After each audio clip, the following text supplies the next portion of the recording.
All right. It is Washaholic Wednesday, and I'm Mike Kinderleiter, the Dean of Powerwash with Powerwash University and Powerwash.com.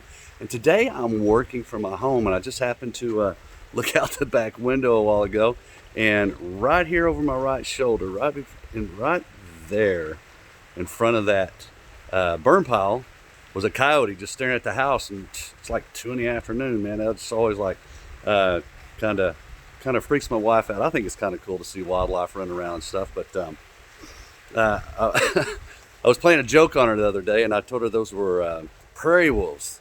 Go on Facebook and tell everybody we're getting invaded by prairie wolves. Well, she didn't do it, but got to thinking, you know what? I think I'm just going to go check out and see what if there is a term for prairie wolves and what a prairie wolf is.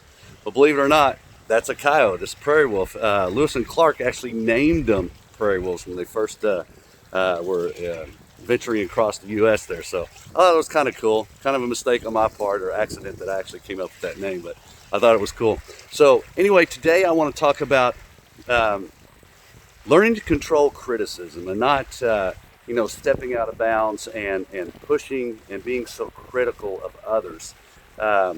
We do weekly leadership training and stuff, and it was our topic that came up in this week's leadership thing. And I just want to share it with you because I think it's so impactful how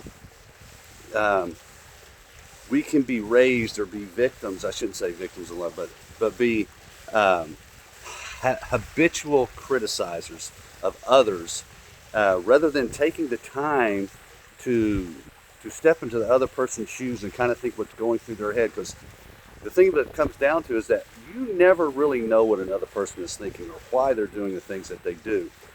We can, and basically what we do is we infer or project our own emotions and thoughts upon somebody else to try to anticipate or think why they did what they did. But you never truly know. And if you want to get along with people and try to convince them to find your point of view, if you criticize them or attack them or go at them in a way that's negative, they're less likely to listen to what you have to say more than they're going to pull back and become defensive and try to defend their actions. So with that in mind, I just want to share a brief story that I had years ago. I was doing a employee review, and I had a person I had to review, and it was very troublesome for me because I knew that I needed to point things out in that review that were going to be very upsetting for that person, right?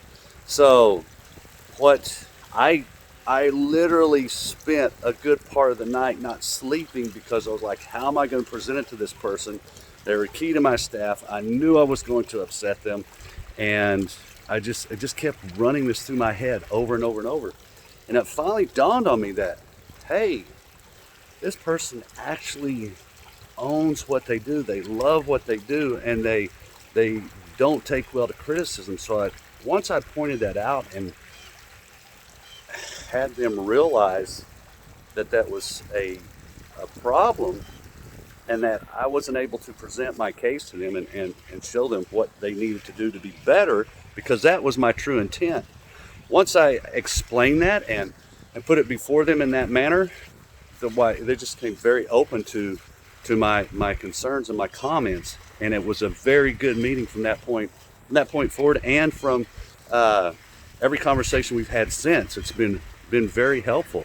So that's my tip for this Wednesday, Washaholic Wednesday. I'm Mike Kinderleiter, Dean of Powerwash. Whenever you need to talk to somebody about what you need to correct them, don't be critical. Step in their shoes and see it from their point of view first. I'll see you next week, and I hope you have a successful week. Take care. Bye-bye.